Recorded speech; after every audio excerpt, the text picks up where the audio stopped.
My name is Violet Jean-Baptiste. I'm the Public Relations Officer for ACDA. I'm also one of the founding members of ACDA, and one of the persons that's responsible and main concern is the education and the development aspect of the organization. So because ACDA stands for the African Cultural and Development Association. Development for us in terms means like getting involved in economic activities. Of course, development for us also means education. And those are the two aspects I'm very concerned about and I'm very responsible for. And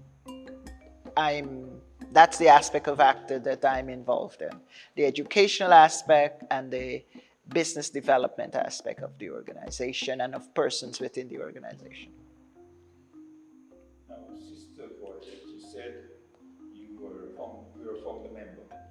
What motivated you to wanting to be in ACDA at the time? What to bring that organization, to bring your friends together to start an organization? Actually, they weren't my friends. It wasn't a collection of my friends. I had returned to Guyana, realizing, of course, before I left Guyana, I was a young woman involved and a member of the ACDA with Brother UC Kwayana. And when I left Guyana, everywhere you follow me in the world, if you were to follow me, you know, wherever I live, I'm a member of African organizations. So when I came into Guyana, I visited Brother UC because I'd known him through ACDA. And I said to Brother UC, is there an organization here similar to ACDA that I can be a member of? And he said, none that I can think of, but I'm thinking of starting an organization, and I've just come back from Ghana in June or something. And if you're willing for us to move on this in a couple of weeks, you know, let's do it. So a few weeks later, he called me, made contact with me, and he set up a meeting. And he invited persons to that meeting, like Brother Takuma, Brother Sassi Omo, Brother Barrington, several persons. But I didn't know any of them. So it wasn't a collection of friends. It was just, they were new, I was new to them and they were new to me.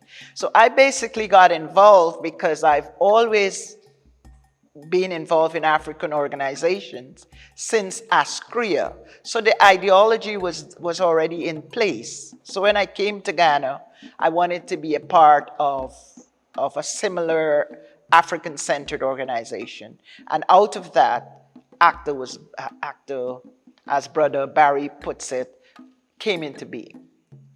Okay, so now you have the core with which you work. How did you see yourselves functioning within the Guyana to satisfy the needs for African culture and development?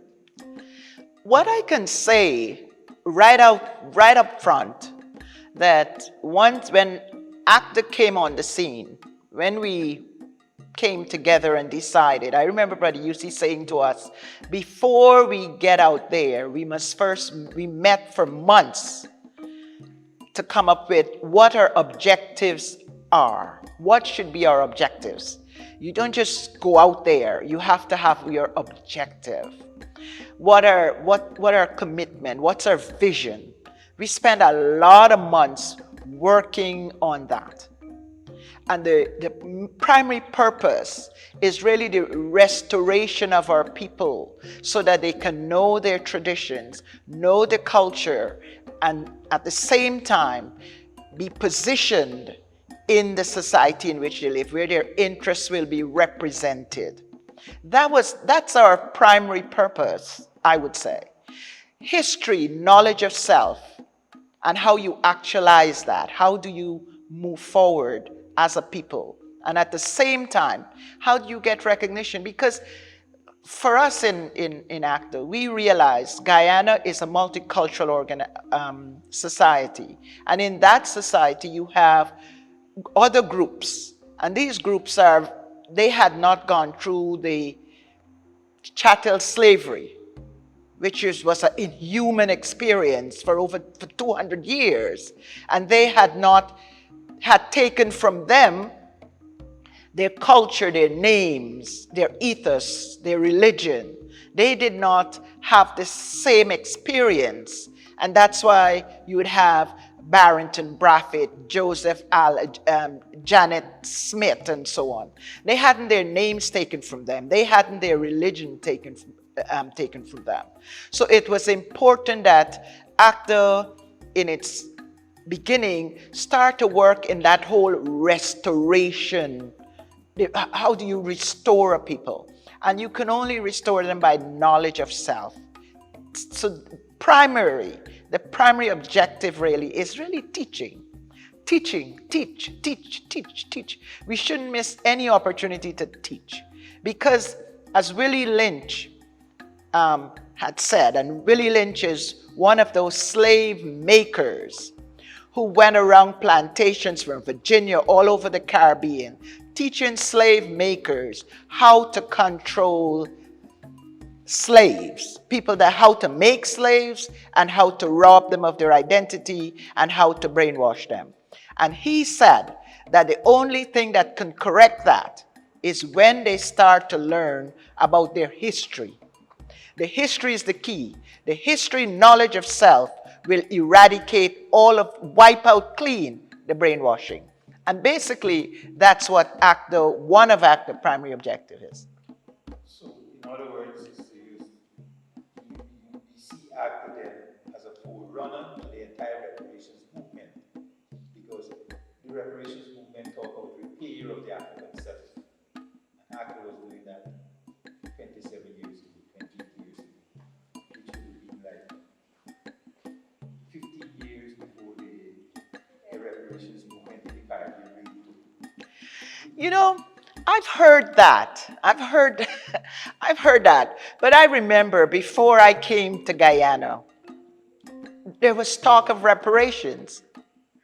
Reparations is not something that just came up 15 years ago. African people have been calling for payment for work done. We have been calling for payment for work done since emancipation. Since emancipation, we have been calling for it. I know in some areas of the world, they said you're supposed to get a mule and 40 acres. You know, reparations, it's not really true to say the forerunner. No, we're not the forerunner. Reparations have been a conversation, a demand for a long time. Since emancipation, we've been asking for reparations. It's like the Pan-African movement, ASCREA, ACDA. We're Pan-Africanists. The Pan-African movement has been long before our time. It's just we see it in ACDA as a relay. It's like a relay. You pass the baton, you pass it on. So some people, it's like the Olympic torch. You carry that light and you pass it and you pass it.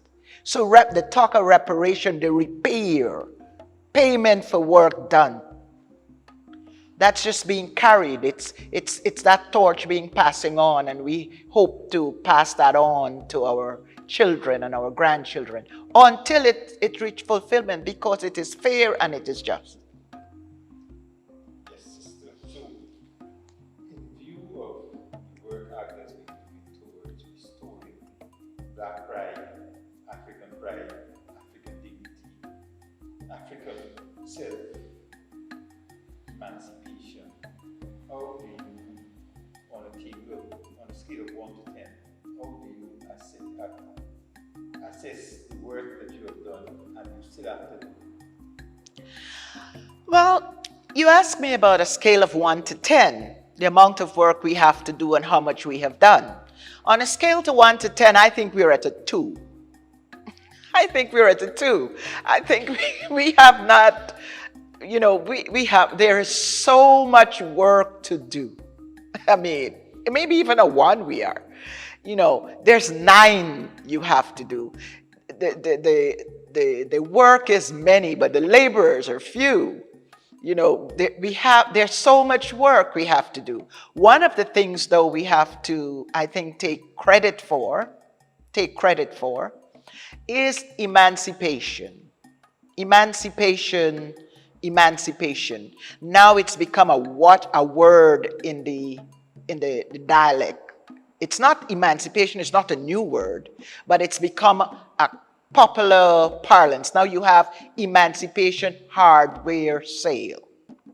You have emancipation, come and get your spa treatment for emancipation. So it's become common parlance, and that is ACDA's work. The first emancipation I remember,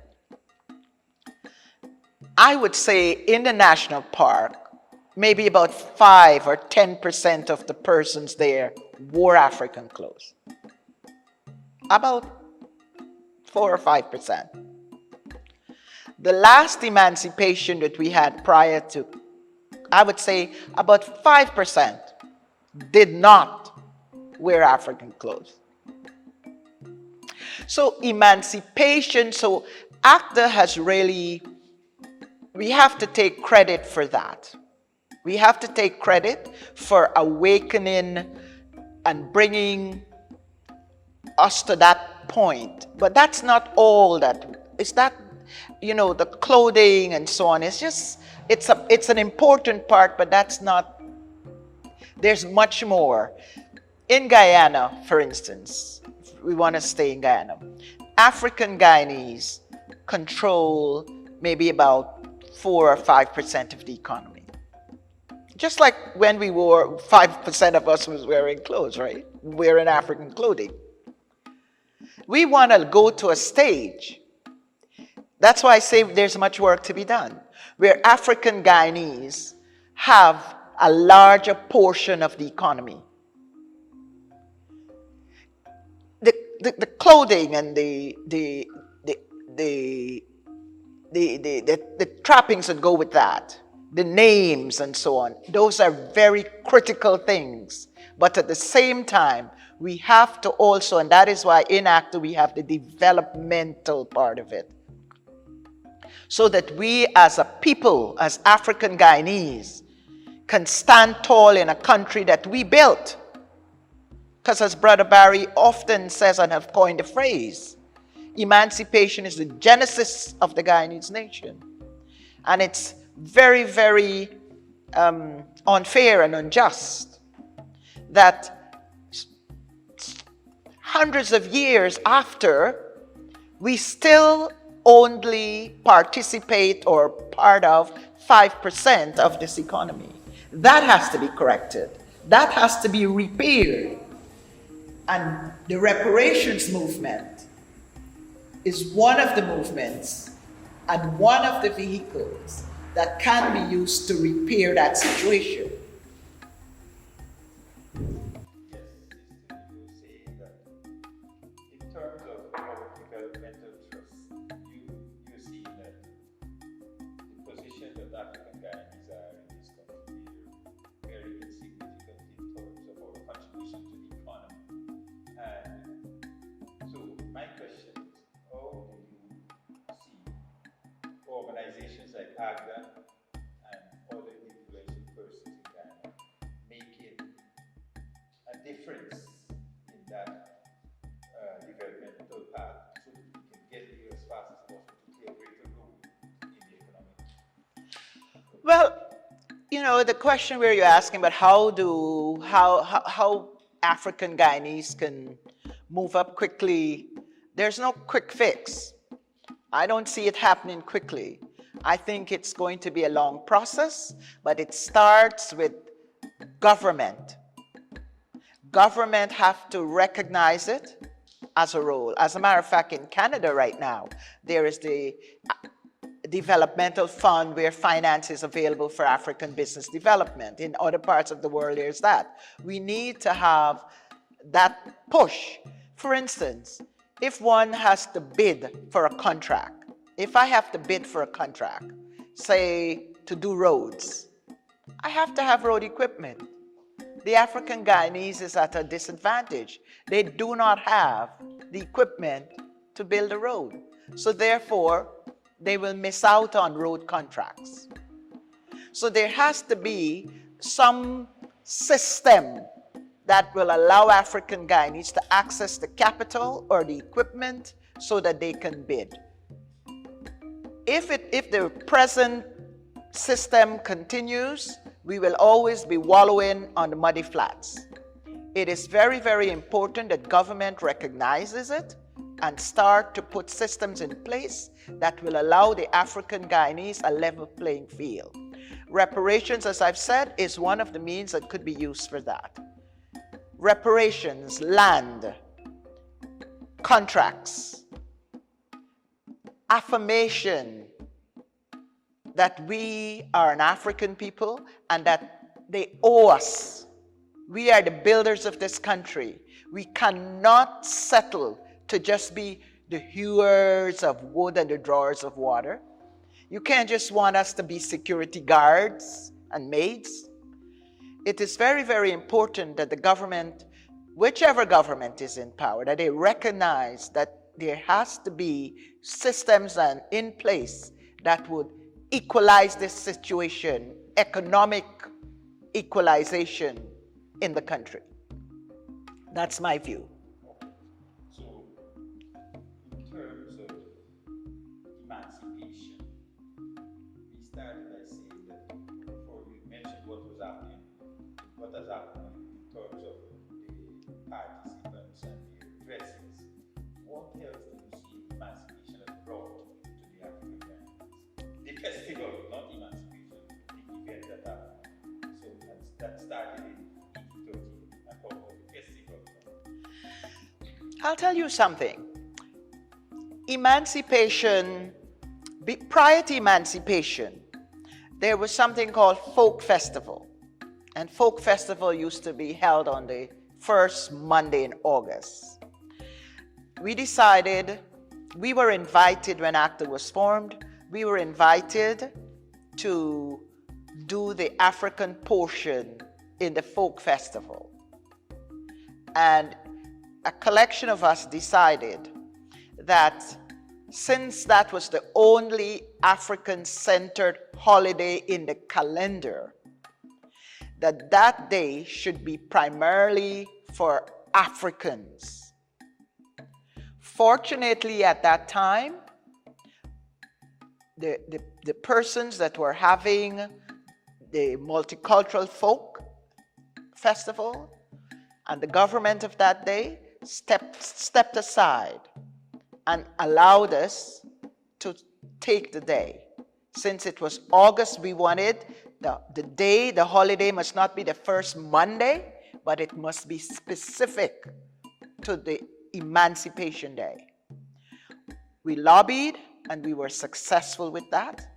And then we started the Emancipation Festival, where the idea behind Emancipation Festival, I remember in our planning, we wanted emancipation to be not only centered on Georgetown. We had the vision that on Emancipation Day, we must hear drumming all over the country where Africans live. That's the dream. It still is the vision, that emancipation must be commemorated throughout the country. In Georgetown, we have Emancipation Festival.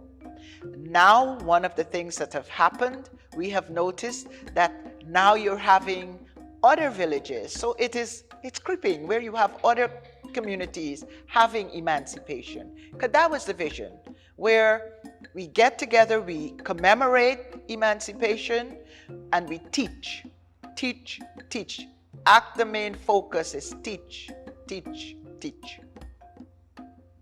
And that's what we use our festival for. Everybody can come to the Emancipation Festival and have something. Those who want to dance, you go in the back. Then we have, as soon as you walk into the national park, the Thomas Lands, you have booths, educational booths. So you can learn about yourself, learn about your history, learn about drumming, learn about food, learn about great African empires, learn about great African people. That is important for us. That is teaching, teaching, teaching. That's what emancipation for us in ACTA is. Have we been over the years trying to infuse present-day Africa into the Emancipation Festival? Do you see the need for that? Oh, there is a need, because even in our objectives, in ACTA initial objectives, we are very, very clear. We're dynamic. We're a dynamic, African culture is dynamic. Which means it's changing. So you have to keep up. You have to infuse. And ACTA has been, over the years, we have brought into Guyana cultural artists from the continent, because we understand that culture is a dynamic thing. And we believe that the infusion of, so we can see and learn and grow and so on. So for us, yes, culture is dynamic. It doesn't stand still. And we are a very creative people. Now, we have the Emancipation Festival for a number of years, and that focuses mainly on the cultural aspect. Do you envisage, as one of the members of the African Cultural and Development Association Steering Committee, do you envisage seeing ACTA evolving an economic developmental fair or something so where African ingenuity can come forward, where we can look at our cottage industries, where we can look at our contributions to science, because our young people need to see Africans in science and technology. I believe that the emancipation is more than culture. Our Emancipation Festival is much more than culture. It offers opportunities for persons to come in and show their wares and make money. I mean, there's a whole section. We have about 50, sometimes 100 persons that come in, showcasing businesses, showcase their new ventures, whether it's clothing, whether it's computers, programs, and so on. So I believe that aspect could be expanded. Oh, for sure. We can expand that into a trade fair.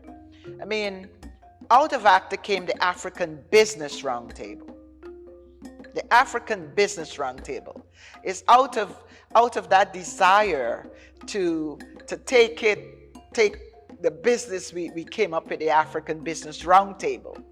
And the African Business Roundtable put on the Green Fair, where persons that were involved in the green economy can come and show their ware and showcase what we're doing locally.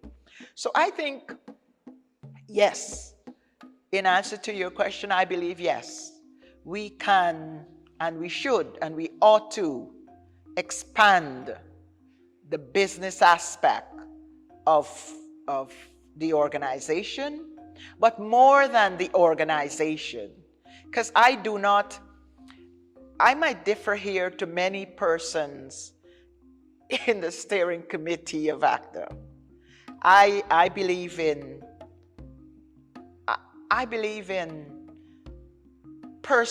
different groups doing different things. I don't think ACTA is the end all and the be all and should be doing everything. I don't believe ACTA should do everything. I think we have to work in conjunction with other groups, in unity with other groups, participate with other groups, and I think as a collective, as an African collective, we'll be unified as a collective. We can do much more. Where those who are strong in culture can do that, those who are strong in economics can do that, those who are strong in technology can do it.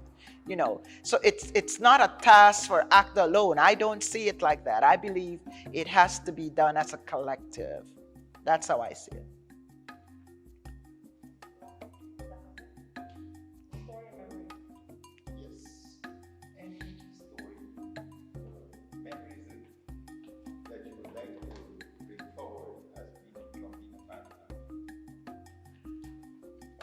I think if we're talking about emancipation, one of the things that I want to state clearly, clearly.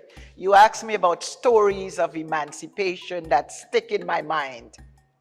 When we first decided to have the Emancipation Festival, we got so much pushback from persons telling us that African Guyanese are not interested in their culture, they're not interested, they wouldn't, it's not going to be a success and so on. But at some level of mind, we must have believed it. We must have.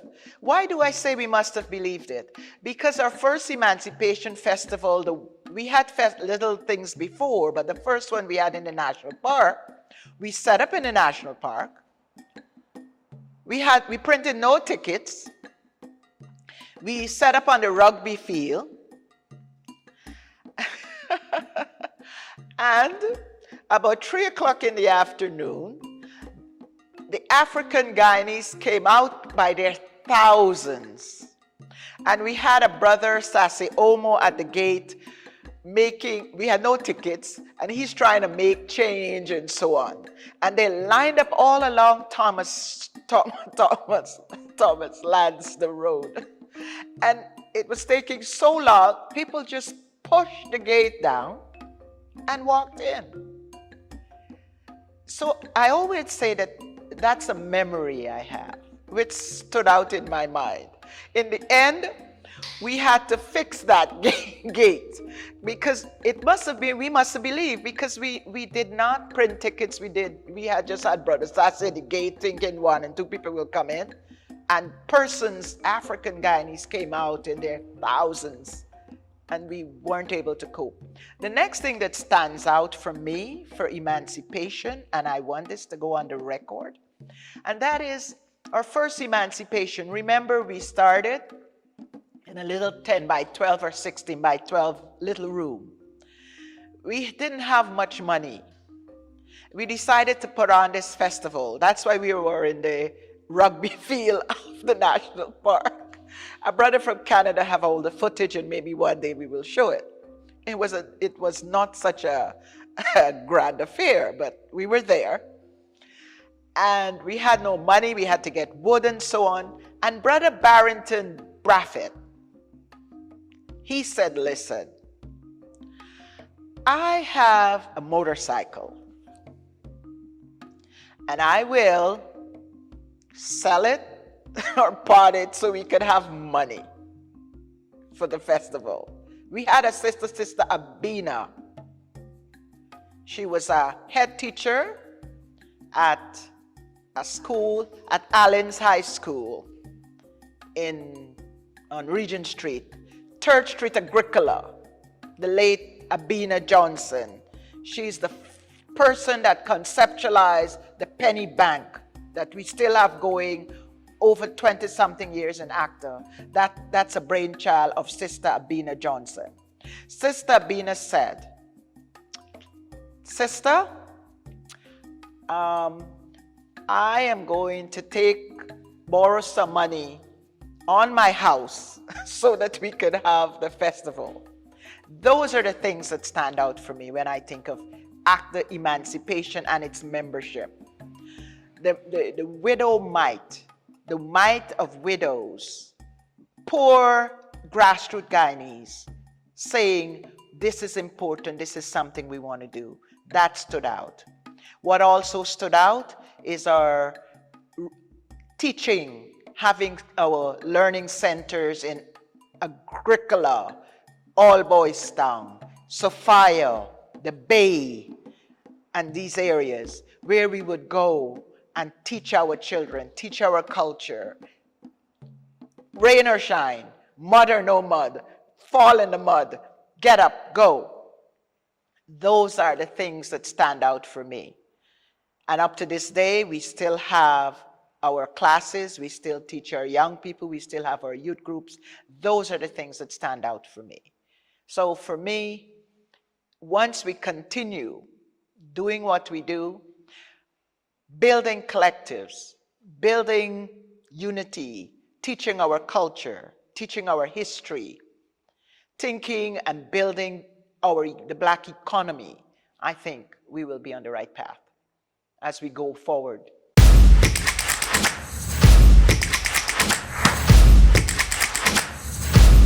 Audio Jungle.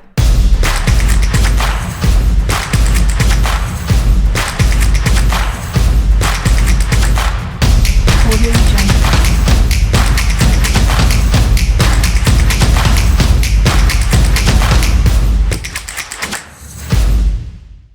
Audio Jungle.